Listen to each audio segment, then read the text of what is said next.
Tô aqui tentando fixar. Vamos ver se eu consigo fixar o... Ah, acho que consegui. Vamos esperar a Kátia, nossa querida convidada. Vocês estão me ouvindo bem, gente?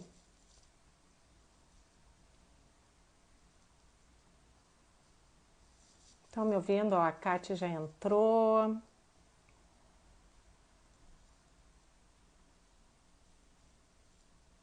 Deixa eu convidar a Kátia para entrar aqui na nossa live de hoje da TMS. Oi, Oi, Kátia! tudo bom? Tudo bom? Que Tudo bom que bem, deu direitinho aí a nossa conexão, a nossa entrada, a gente ensaiou direitinho e deu certo, então. deu tudo certo. E olha só aqui já, olha aqui, ó, parabéns, Cláudia, pela escolha da palestrante, viu, Kátia? Ó, Da IEDA. a Eda, querida. É, coisa boa. Vamos aguardar um pouquinho aí o pessoal chegando, entrando, né? Vamos esperar um pouquinho, porque eu não sei nem se bateu. Ah, já Já, foi, 25, sim, é é, 8 e... 16, eu acho. Isso. O Uhum. pessoal tá entrando. É. Só nos deem um ok, pessoal, assim, se está bom o som, se tem ruído, porque hoje eu prometi que eu não ia botar colar, não ia botar anel, não ia botar pulseira, não ia botar nada para não ter ruído na live. Ah, é. Deram dicas, né? Aham. Hoje tem que dar certo isso, sem Bom, mas as ruídos. mulheres têm que se enfeitar, faz parte, né, Cláudia? Faz parte. Olha. Uhum. Então, enquanto isso, Kátia, assim, o pessoal, ó, tá ótimo aqui, o Antônio, meu primo, Tá, dando qualidade tá aqui. ótima, tá ótimo Uhum. som, ok, Porque senão tá é bem. ruim, né? Acho que a gente tem que cuidar disso, né, Kátia? Senão, para quem assiste, também É, ficar com a qualidade do som ruim não é agradável, assim, e não é nem a nossa intenção, a gente quer que nos ouçam bem e curtam aí o nosso bate-papo. E eu é acho que verdade. hoje tu vai trazer aí um tema muito bacana, que é... Deixa eu É, só arrumar aqui, porque eu estava aqui meio pela metade, né, do rosto. Então, para e, quem não me conhece, Kátia, eu vou ir me apresentando e depois eu sim, te apresento ou tu te apresenta? O que que tu acha melhor? tanto faz, tu que sabe. Tá. Então, eu acho que a gente faz assim, cada uma de nós nos apresentamos. Eu acho que é Tá, mais...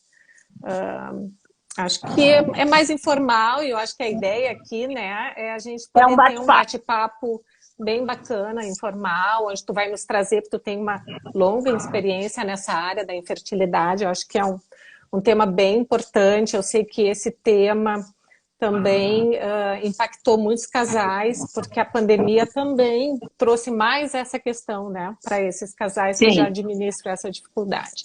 Mas então, sim. meu nome é Cláudia Cigarã, eu sou psicóloga clínica, sou terapeuta sistêmica, trabalho com indivíduos, casais e famílias e sou uma das criadoras da TMS junto com o Eduardo, meu colega, meu querido colega e sócio, né, da TMS, Terapia dos Movimentos Sistêmicos. E hoje, então, a gente convidou a Kati, que é uma querida amiga. A Kati trabalha, a gente está junto, assim, a gente tem ficado muito próximas através da É verdade. HTF. Eu acho que a HTF nos uniu, né, Kati? Que é a É Associação verdade. Gaúcha de Terapia Familiar. Já que tem aí, nós somos membros da diretoria e tem também aí já algumas colegas que estão nos assistindo. Estão E é um entrando. isso. E pessoal, assim, procurem participar com perguntas, com comentários. Às vezes eu tenho dificuldade de olhar, mas já pedi para a Kátia me ajudar, para a gente poder contemplar, assim, as questões de vocês, até pela especificidade do tema, né? Com certeza. Então, a Kátia hoje, então, vai nos falar sobre a infertilidade e as consequências no relacionamento conjugal. Acho que é um tema super importante. Kátia, te apresenta, então. Tá. Meu nome é Cátia Ziegler Rias, eu sou psicóloga clínica, terapeuta sistêmica, individual, familiar e casais. Como a Cláudia disse, a gente faz parte da diretoria da HTF e é um prazer estar aqui com esse convite pela TMS. Adoro a Cláudia, adoro o Eduardo, né? É um prazer para mim poder estar aqui conversando com você sobre um tema que eu trabalho já há muitos anos e que eu gosto muito, porque eu estou muito envolvida sempre, né? E tenho muitos pacientes nessa área. E realmente eu acho que cada vez mais esse é um tema que está se popularizando. E isso é uma coisa muito boa, né? Porque até então ele era um tema, e nós não falamos de muito tempo, falamos de pouco tempo, acho que nem 10 anos atrás, já era uma vergonha qualquer pessoa falar sobre qualquer tratamento nessa área de reprodução. E hoje a gente senta num bar e as pessoas já começam até a dividir que tiveram tratamentos, né, que fizeram alguns procedimentos. E eu acho que isso transformou a reprodução assistida em algo mais humano, né? Porque se a gente for fazer, se a gente fizer uma retrospectiva, o primeiro bebê nasceu em 1978, né? A famosa Louise Brown, né? Sim. Que hoje tem quase 42 anos. Então, assim, na verdade, na época se falava em bebê de proveta, né? Que coisa horrível, né? Mas, enfim, era o termo que se utilizava para uma técnica de reprodução que estava iniciando, né? Os anos 90 foram os anos dourados da reprodução, foi quando surgiu no mundo inteiro, né? Então, assim, hoje, Cláudia, é impressionante, mas 20% da população mundial sofre de infertilidade. Isso é um número enorme. Muito grande, muito muito grande. As pessoas, quando tu diz isso, as pessoas se impactam, porque elas não acreditam. É um número muito grande. Então, está na hora da gente poder humanizar esse termo, né? Esses procedimentos, e poder falar e dar informações para essas pessoas.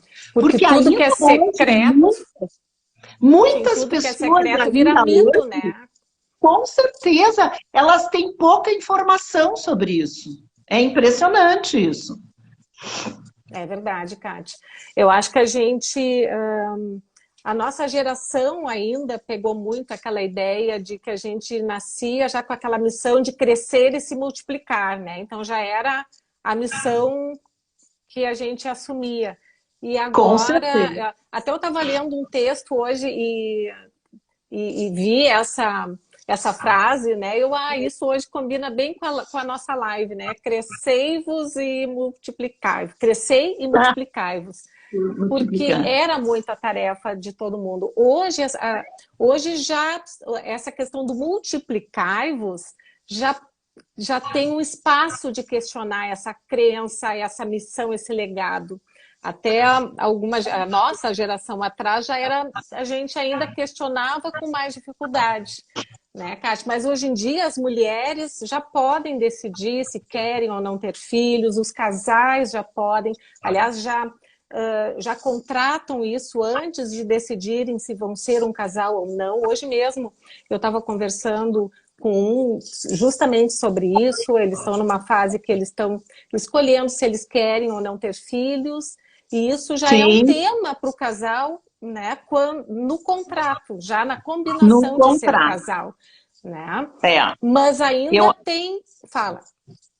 Não, eu acho que tu está trazendo uma questão que eu considero a essência da infertilidade, tá?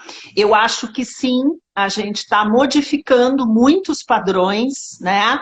A gente está diante de novas configurações, né? De familiares, a gente está diante da monoparentalidade, está diante da parentalidade, né? Está diante de várias experiências de parentalidade diferentes, novas, né? E cada vez mais as pessoas buscam um filho e são muito realizadas por isso nestas novas configurações.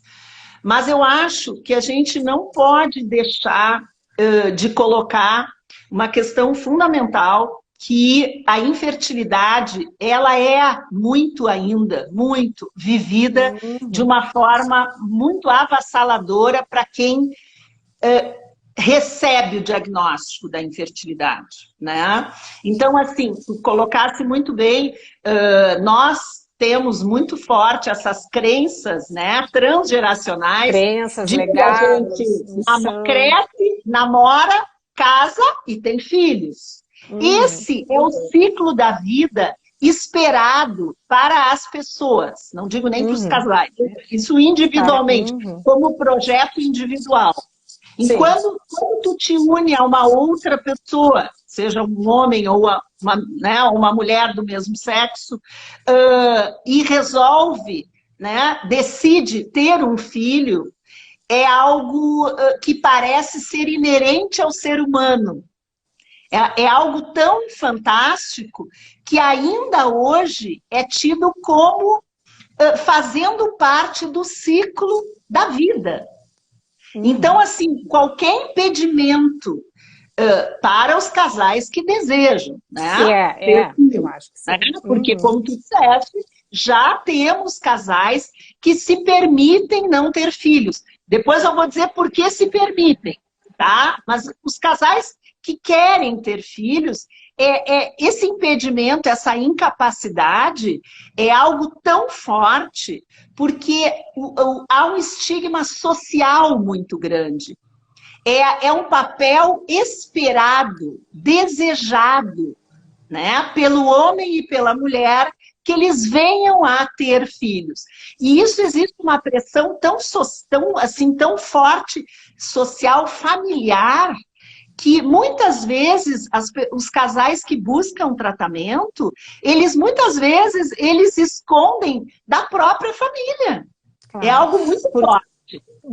Porque tu está colocando uma coisa importante, né, Kátia, que na verdade também quando existe a pergunta ou a pressão, quando é que vem o filho, na verdade também vem no desejo, quando é que eu vou ser avó, quando é que eu vou ser avô, quando é que eu vou ser tio, quando é que eu vou ser sobrinho, porque na verdade esse movimento dentro do ciclo de vida da família, ou da espiral, né, do ciclo de vida da família, ela movimenta lugares para todo mundo. Exatamente. Então, por isso é um peso em cima. Quando um casal decide isso, ele está decidindo para eles, mas está mexendo na vida de todo mundo. Com certeza. Né? O ato de conceber um filho é uma cadeia geracional, né? E a gente está intrincado nessa rede de parentalidade, de maternidade. Isso é algo que está tão incorporado nas nossas histórias.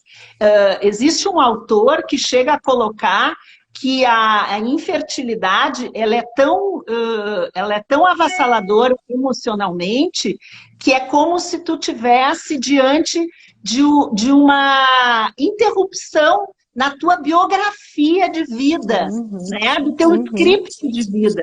É algo muito forte. E é sentido nada do indivíduo e nada da família, né, Kátia? Porque é nessas duas biografias. Que é o papel esperado que essa pessoa individualmente e esse casal, seja de homens ou de mulher, né, ou heterossexual ou homossexual, que ele responda e corresponda a isso. Então, quando ele não corresponde, é um estigma muito forte. E isso causa, Cláudia, o que a gente chama assim de uma dor psíquica muito grande.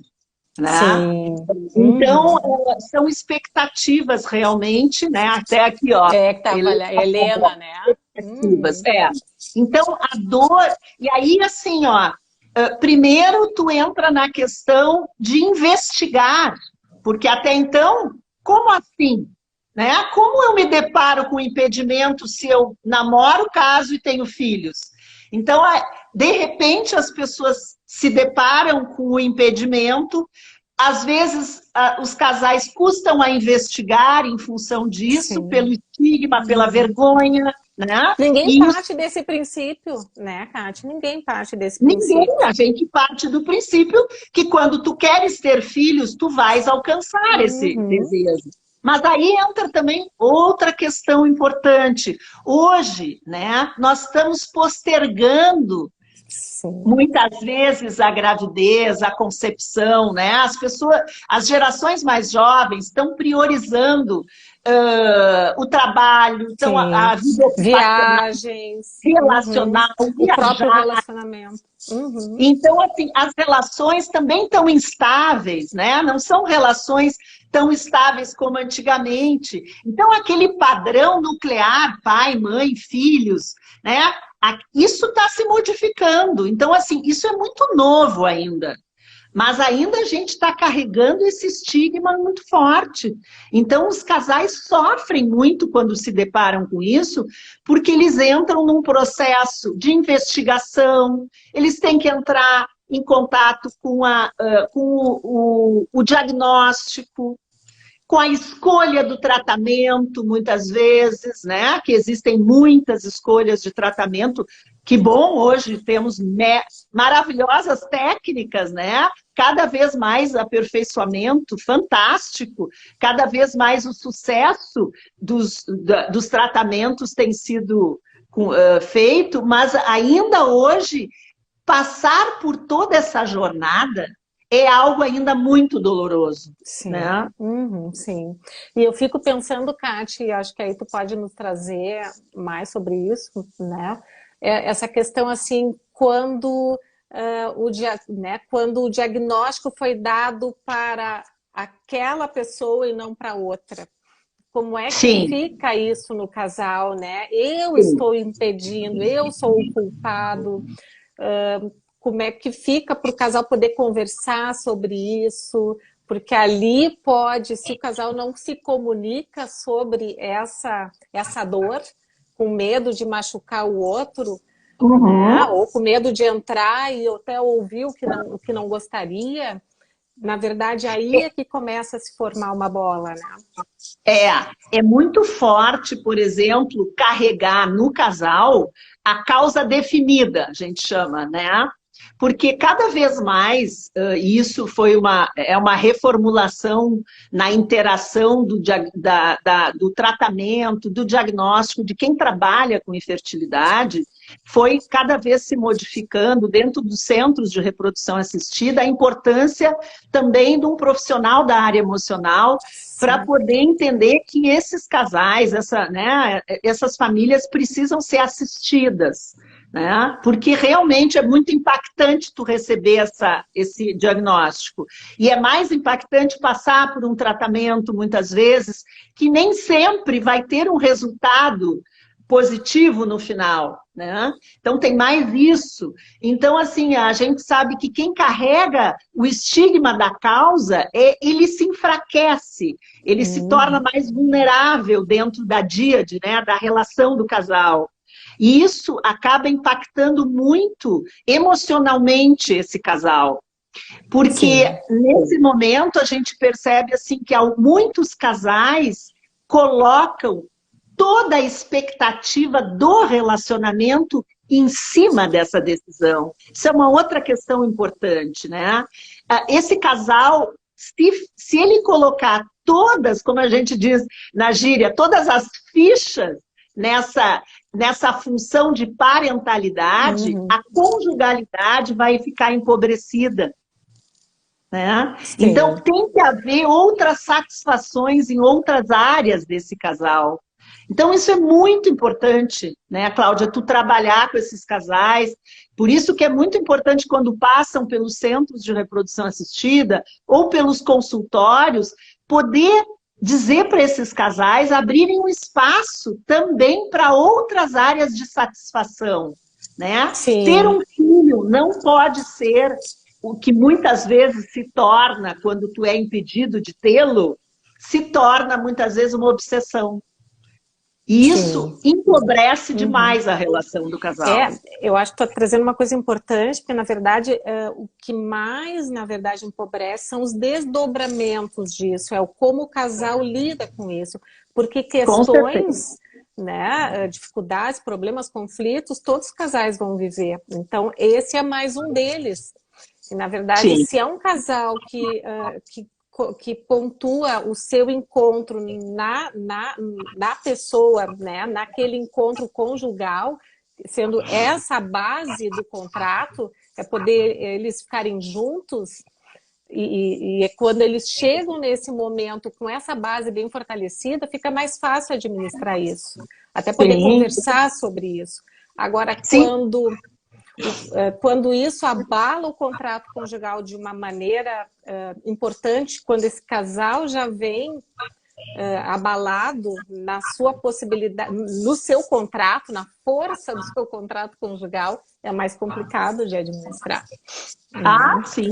E assim, poder também aceitar que realmente abala, né? Sim. Essa é a verdade, porque qualquer casal, como tu disseste antes, qualquer casal que está entrando na vida adulta é esperado, né, que ter filhos, ele tem um simbolismo de ingresso na vida adulta, na vida do ciclo familiar. Tem pessoas que não consideram um casal uma família. Sim. E a gente sabe que um casal é uma família, né?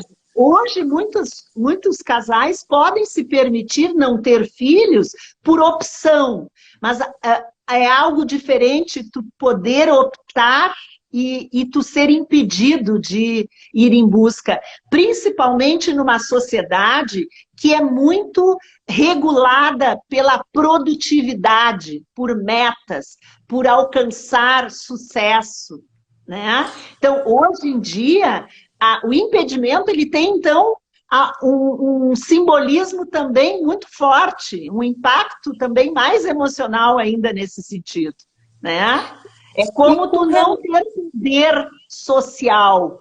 Tanto é que uma das consequências dos casais é o isolamento social. A coisa mais comum como característica desse casal que está investigando a infertilidade, que está passando por tratamentos, a maioria deles ainda hoje se afasta. Se afasta das famílias que têm filhos, se afasta de poder ver crianças, se afasta às vezes de encontros familiares, por ser tão doloroso o impacto de enxergar algo que tu não está conseguindo alcançar. Né? E acho até que num primeiro momento, é como tu colocasse, né? Num primeiro momento, talvez até seja natural se afastar, porque é claro que vai vir a tristeza, e na tristeza a gente tende a ficar um pouco mais consigo mesmo para tentar entender aquilo, elaborar aquilo, né? Mas isso não pode ser o modus operandi, a forma de administrar esse conflito através do isolamento. Com certeza. Aí vai depender, como a gente está colocando, do arranjo desse casal, né? Desse contrato, né? Desse vínculo. Porque é claro que vai abalar as estruturas da conjugalidade, vai. A gente sabe que muitas vezes essa questão de ter separado o sexo do ato sexual da reprodução, que até então era algo que vinha junto, né, nos assegurava a garantia de um filho, hoje, quando tu te depara com a infertilidade, tu te depara com algo que está fugindo aos padrões sociais. Então, tu tem que começar a te conectar com outras possibilidades, com outros projetos, tanto individuais, quanto esse casal ter outros projetos, para ele poder se fortalecer. Eu falo muito para os casais a importância de se ter pausas emocionais, como eu chamo, né? Buscar um tratamento, claro, é fundamental, mas assim, poder respeitar o seu físico também, né?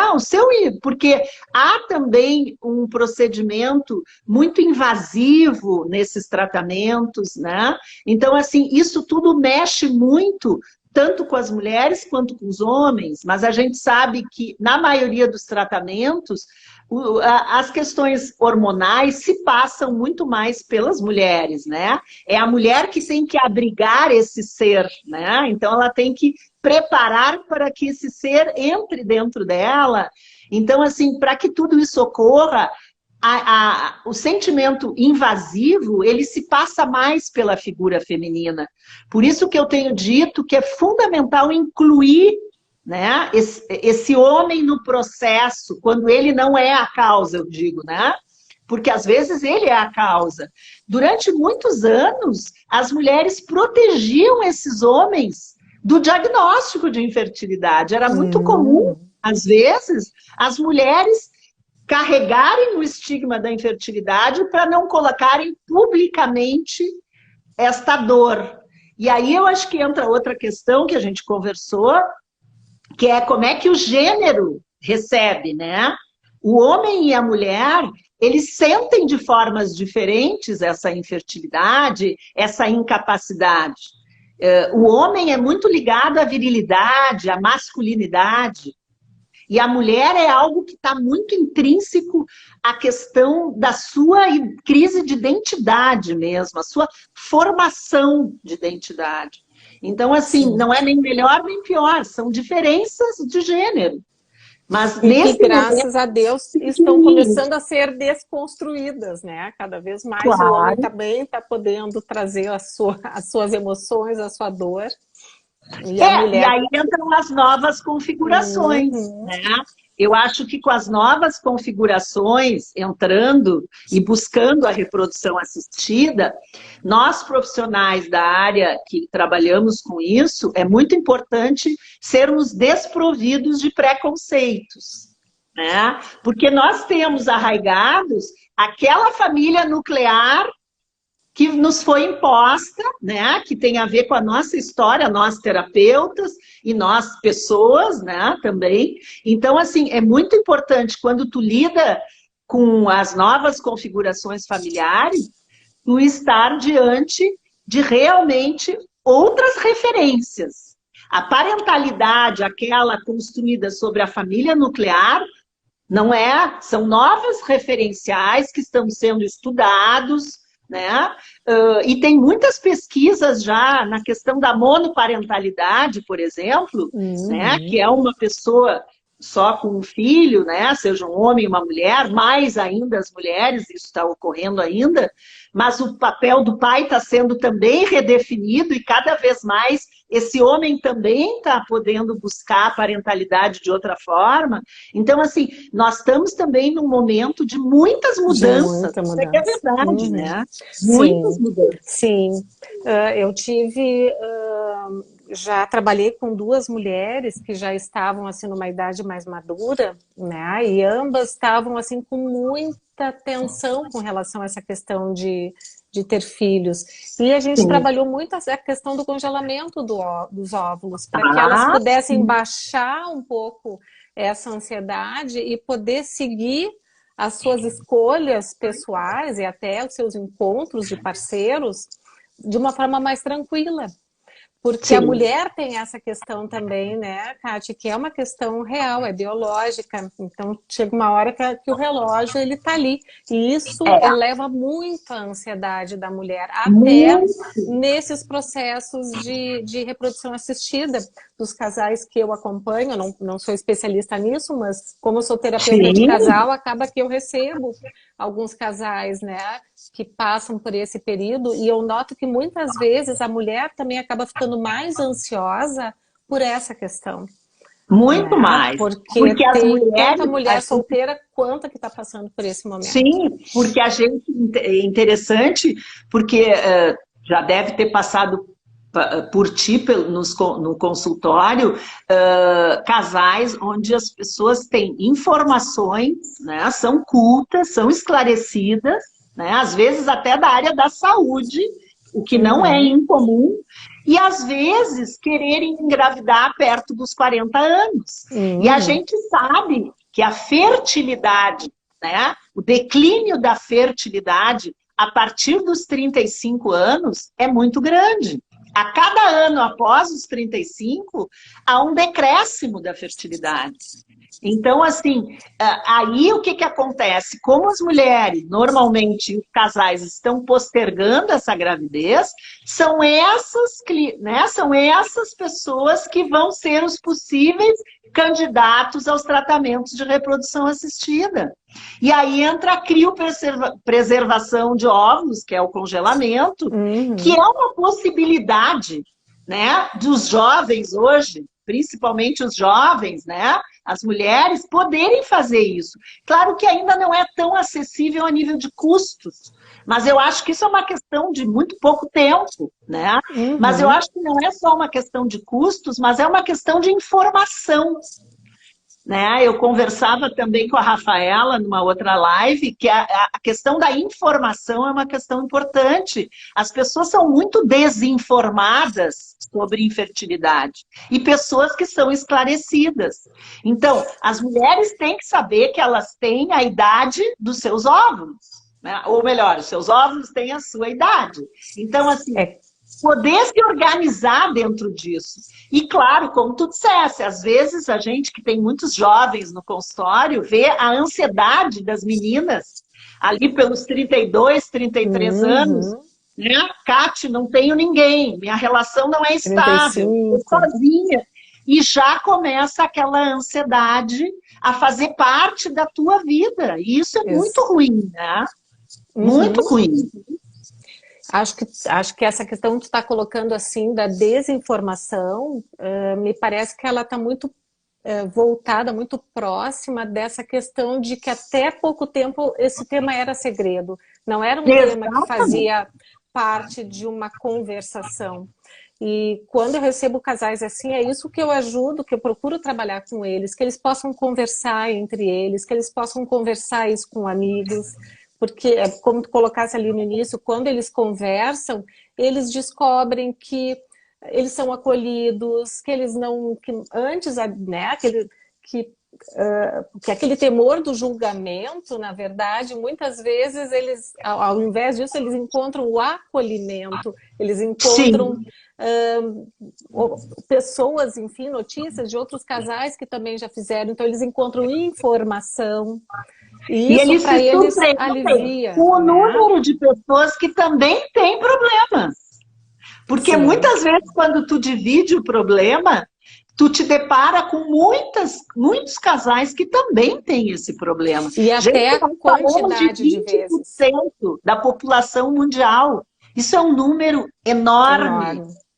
De casais com infertilidade, né? E cada vez mais atualmente, em função dessa postergação, em função dos jovens priorizarem outras coisas, e não tem certo nem errado. Isso é simplesmente a nossa sociedade que avança dessa forma, só que ela avança por um lado, né? E ela se depara com uma incapacidade do outro, né?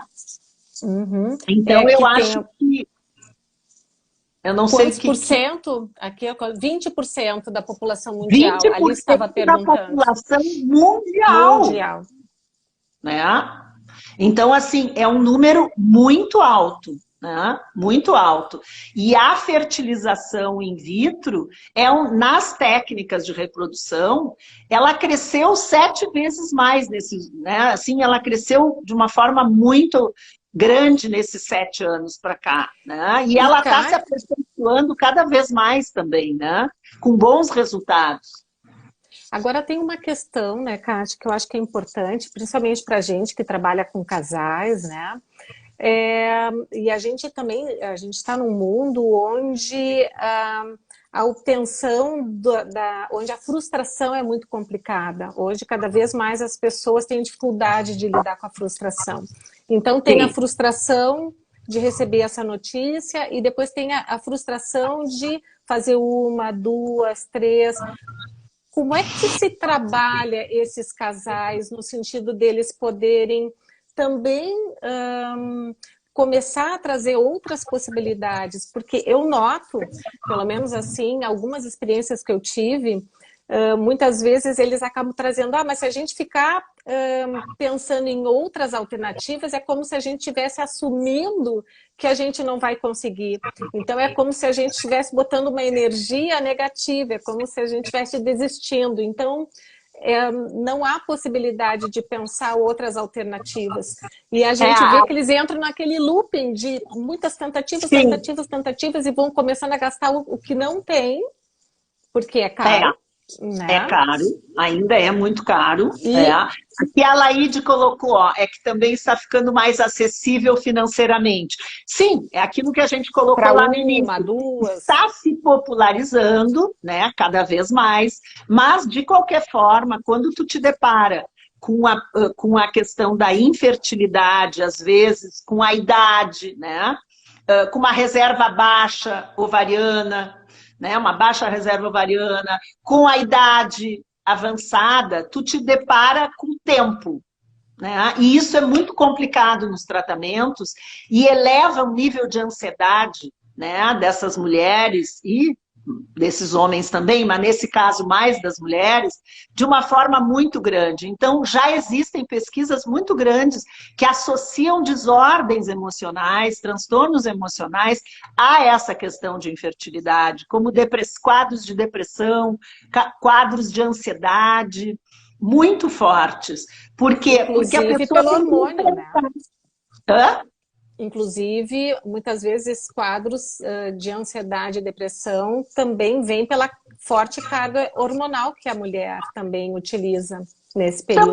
Também, né? Mas além dessa questão, existe mesmo a questão, assim, claro, os emocional hormônios, mesmo. Eles mexem muito, né, com toda a nossa... A mulher, a gente chama, ela é hormonal, né?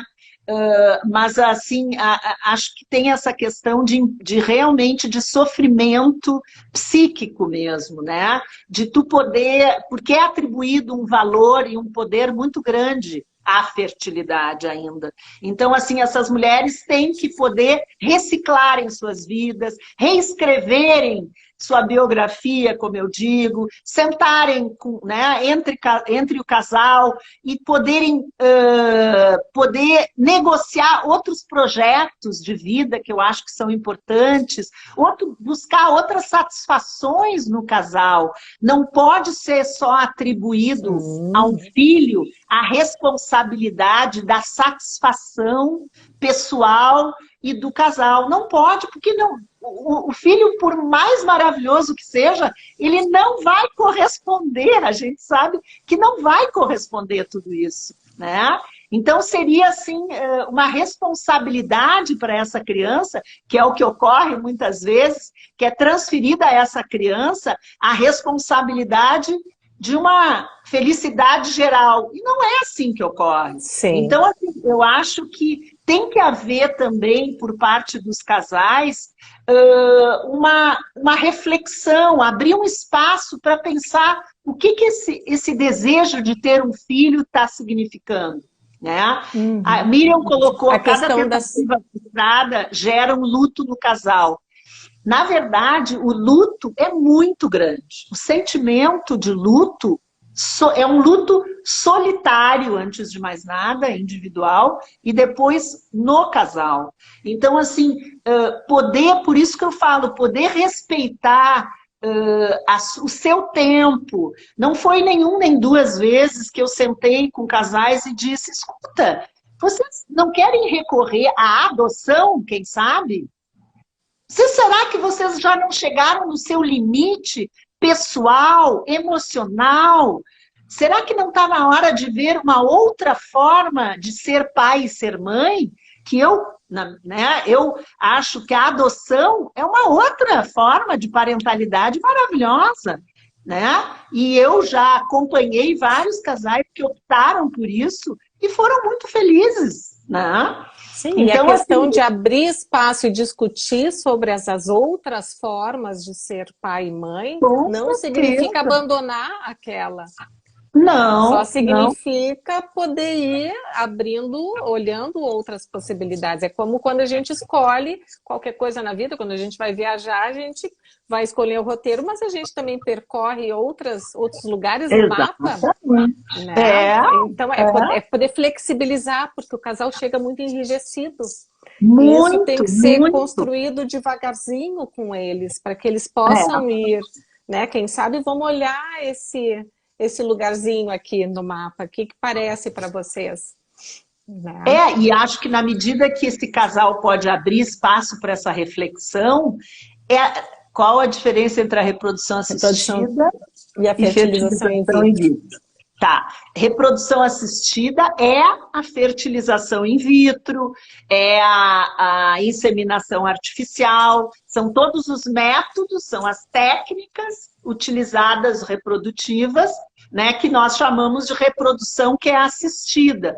E eu acho que a Marinês agora, trazendo essa pergunta, vem uma questão assim, as pessoas acham que inseminação artificial, só a nível de informação, Cláudia, que Mas eu acho que é inseminação importante. artificial e fertilização é algo parecido. Não, a inseminação artificial, ela tem custos mais baixos e ela é utilizada quando é um procedimento utilizado para quando não há causas tão graves de infertilidade, nem masculinas nem femininas. Então é como se fosse assim, eu considero a inseminação um atalho, uma ajudazinha pequena. Então o que acontece? O homem colhe o sêmen, retira o espermatozoide, né? E aí é colocado nas trompas da mulher já lá dentro, né? O espermatozoide. Então, é como se fosse um atalho, né? Claro, a mulher tem que fazer através de ecografias, ela tem que olhar o crescimento do óvulo para que ele esteja próximo ao rompimento e aí ela toma normalmente uma injeção, enfim, um hormônio, né? E o resto decorre de forma natural. A relação sexual, tudo. Tu só monitora um pouco. E aí, isso é a inseminação. A fertilização, tá, in vitro, é diferente. A fertilização in vitro, ela ocorre toda dentro do laboratório. É como eu digo, retira os espermatozoides, funciona, toma remédios, hormônios, para que desenvolvam mais folículos, né? Aí tu acompanha o crescimento deles, para ver o tamanho, se eles estão bons, em que tamanho eles estão, né? Aí tu vais fazer a punção, né, dos óvulos, né? Alguns vão estar bons, outros não vão estar. E aí depois tu junta eles no laboratório para namorarem, como eu digo, e aí eles vão fecundar ou não, conforme a qualidade dos embriões, e aí depois tu transfere. O que eu quero dizer com isso? Olha quantas subetapas eu coloquei. Isso que eu fiz uma síntese. Então, assim, um casal que passa por esse procedimento de reprodução assistida é um casal emocionalmente também muito mexido, né? As emoções, é uma rede complexa de emoções, porque o casal fica muito abalado. Então, assim, é natural e a importância dele ter esse acompanhamento, esse apoio psicológico, principalmente durante o processo, né? Até a Laide está trazendo aqui, né, Kátia, que a Laide, que é um luto silenciado, que a pessoa não pode chorar socialmente, pois muitas vezes o casal não fala para ninguém que está tentando. Quando a Laide me trouxe isso,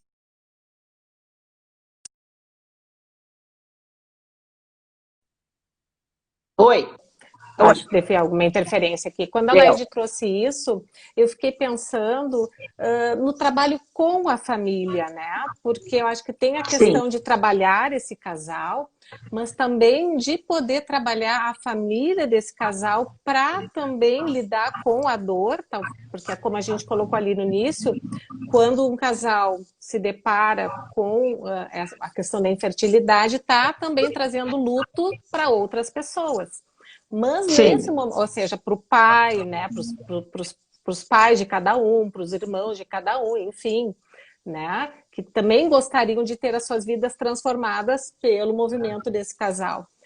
E aí pode ser que às vezes essas dores se misturam e esse casal não consegue ter um espaço para falar da sua dor, porque essa dor, ela é primordialmente deste casal. E a família também precisa poder aprender a acolher essa dor e abrir espaço para essa dor vir na comunicação familiar também. Né? Sim, só que aí entra uma questão importante, que a gente até já comentou, mas eu acho que é importante fazer essa ressalva. Muitos casais não abrem para as famílias, né? Porque aí tem uma questão delicada também. Muitas vezes, o que é a torcida desta família por este filho é sentido como uma cobrança social para esse casal, né? Então, aí a Laide colocou essa questão, e aí é aquele do atributo social, o peso social que isso tem ainda na nossa sociedade, né? O casal se sente muito isolado socialmente, né? Estigmatizado, e isso faz com que ele não, muitas vezes, ele não consiga... Ai, peraí um pouquinho. Mas aí, Kátia, então, enquanto ele tu não tá vendo consiga assim... dividir com a família, né? Eu acho que é importante trabalhar nosso essa papel, família, acho que sim, né? Mas é que esse casal, ele também tem questões de público e privado também muito fortes, né? Por exemplo, quando a gente não tem nenhum entrave em não ter filhos, né? Em ter filhos, ocorre de forma natural e ninguém assiste nada, simplesmente só recebe a notícia, estamos grávidos, né? Um casal que enfrenta isso é um casal que tem que ficar acompanhando algo que é da seara íntima, né? Da seara privada, de forma pública e ainda depois, eu digo, assistida, porque entram os médicos, entram enfermeiros, entram todos os profissionais dos centros para ajudar. Então, assim, tudo isso é sentido de forma muito invasiva. Então, às vezes, Cláudia, há uma necessidade desse recolhimento e tem que ser respeitado, porque nem sempre dividir com a família é algo que é algo saudável. Às vezes, o dividir com a família amplia a ansiedade, amplia a depressão, né? Porque nem todos da família sabem lidar com isso. A gente sabe que tem vó, tem vô, tem dinda, tem tio, tem irmãos, a família extensa, né? Então, assim, é uma rede, é uma intriga, uma rede de intrigas, né? Familiares forte. E, às vezes, ao invés disso auxiliar nesse tratamento, ela acaba prejudicando. Então, às vezes, o casal retirar um pouquinho intimamente é saudável até. Acho que tem que ser respeitado. Eu acho que tem que ser verificado com o casal, né? Por exemplo, na minha experiência, eu perguntei para eles, esses casais, para quem que vocês gostariam de contar? Né? Com quem que vocês gostariam de dividir isso? Existe? E a gente, dentro da família. E eles escolheram e trouxeram. E foi bem importante, porque isso alivia, né? Alivia, às vezes, até o peso do casal. Sim. Muitas vezes é diferente tu conversar sobre isso com o teu companheiro ou companheira, e tu também poder conversar e ter a liberdade de conversar isso com os teus pais ou com os teus irmãos. Mas, claro que com as fronteiras respeitadas, né? Aí é um trabalho... E às vezes eles optam até por amigos e não família. Eu acho que ampliar a rede é fundamental, mas eu digo assim, ó, a importância de também o outro lado, de respeitar que às vezes vai é ficar... muito comum tu perguntares para ampliar esse suporte e eles preferirem, porque eles já estão tão invadidos na sua intimidade, né? Que eles querem também poder preservar um pouco dessa intimidade, e eu acho que não é necessariamente ruim isso. Porque tá dizendo. existe uma especificidade nesse casal e nessa problemática. Não é algo que é comum, é uma coisa diferente, é algo vivido de uma forma muito intensa em termos emocionais. Eu considero que é uma montanha-russa de emoções. Os tratamentos trabalhar, tu falasse lá atrás de frustração, tu lida com frustração, expectativa todo momento. O tempo todo todo. momento. E ainda dentro do processo de reprodução, em etapas, entrecortadas. E às vezes tu tá passando para a terceira etapa e já não deu. Tu não chega nem até o final, entende? Claro que hoje, com as técnicas aperfeiçoadas, isso aí cada vez vai melhorar, né? E com essa popularização, eu acho que vai trazer essa humanização nos tratamentos. E a gente vai poder fluir com mais naturalidade, principalmente com essas novas configurações. Eu acho que isso amplia um leque.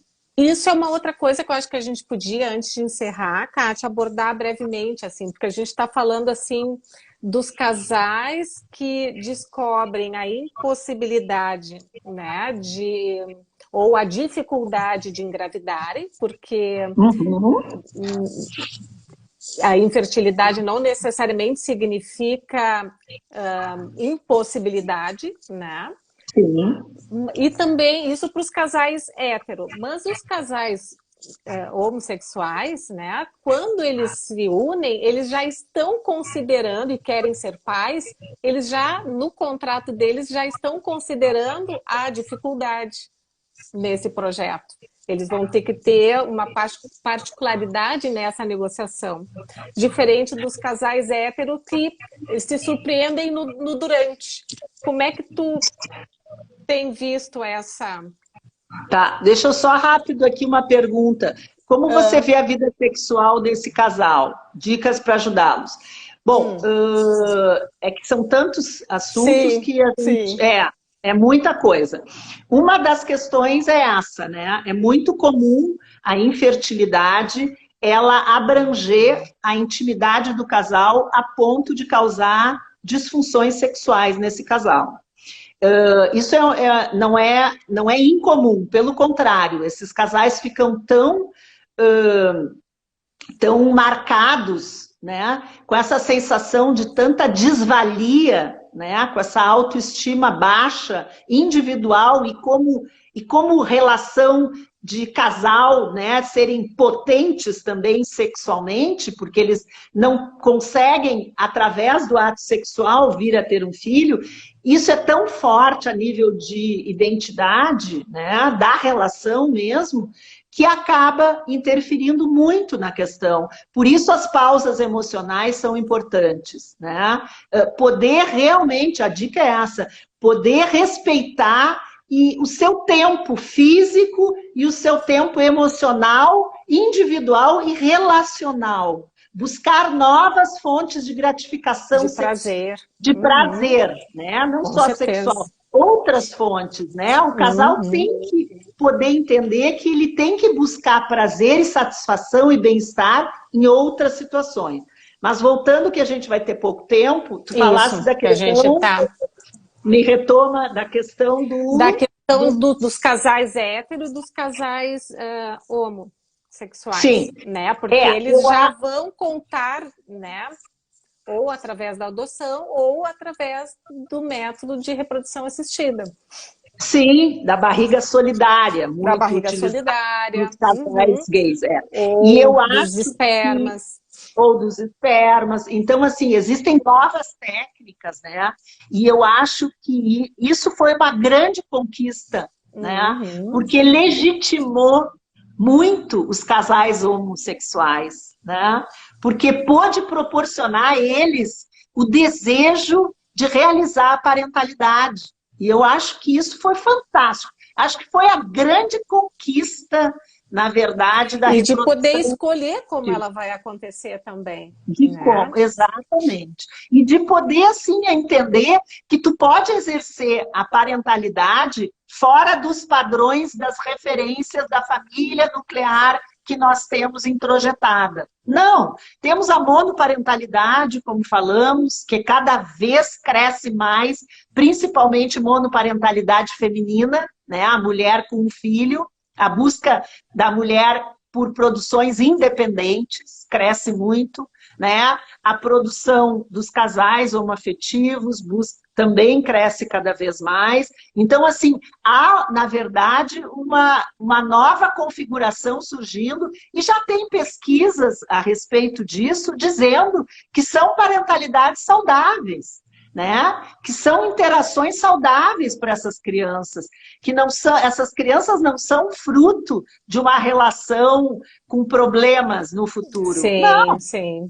Não vamos... Muitas vezes tu tens, tu realiza muito mais a função parental numa relação homossexual saudável do que numa relação heterossexual com graves problemas de conflitos conjugais. Então, assim, eu acho que a grande conquista das técnicas foi essa. E eu acho que é muito importante, antes da gente terminar, falar que a Sociedade Brasileira de Reprodução Humana, agora, dia 8, 9 de junho, que foi o mês da conscientização da infertilidade, ela colocou, em função da pandemia, a América Latina está sendo considerada, então, o epicentro da doença, né? Infelizmente. Então, assim, houveram algumas medidas. A princípio, tinha sido interrompidos os tratamentos das pessoas que estavam buscando a reprodução assistida, mas atualmente foi aberto, de uma certa forma, assim, com algumas ressalvas. Então, assim, as mulheres com baixa reserva ovariana, as mulheres com tratamento oncológico, as mulheres com idade avançada, né? Ou casos muito sérios, né, de incapacidade reprodutiva que corre contra o tempo, esses casos estão sendo atendidos, mas esses casais têm que assinar uma documentação que estão cientes de que, na verdade, esses médicos da reprodução assistida também não têm dados suficientes sobre se atinge o bebê ou não o Covid. Então, assim, é importante que esses casais que queiram seguir com os tratamentos, eles têm que assinar uma documentação com consentimento, onde eles sabem do risco que isso vai ocorrer. Bem importante. Mas eu acho que isso deu uma certa abertura, né? E vamos fazer força que essa pandemia vai embora, né? De uma vez, que vai passar, e que as pessoas possam, porque é um duplo impedimento, né, Cláudia? Sim, já é um impedimento do problema e um impedimento pela pandemia. Então, fica uma carga muito grande para isso. Muito pesado, com certeza. Muito pesado. Guriazinha, a gente já está aqui no tempo, né? Acho que tem 1 minuto para a gente poder se despedir. Eu quero só antes te agradecer pela aula que tu nos deste. Acho que foi muito bom te ouvir. Acho que tu abordasse todos os temas, assim. Eu acho que quem te ouviu, quem trabalha com casais, enfim, com certeza aprendeu aqui muito contigo. Então, muito obrigada. Tá? Obrigada. E obrigada por todos que participaram e contribuíram. Dentro do possível, a gente foi tentando introduzir dentro da nossa conversa. Beijo, então, para todos. Beijo. Tchau.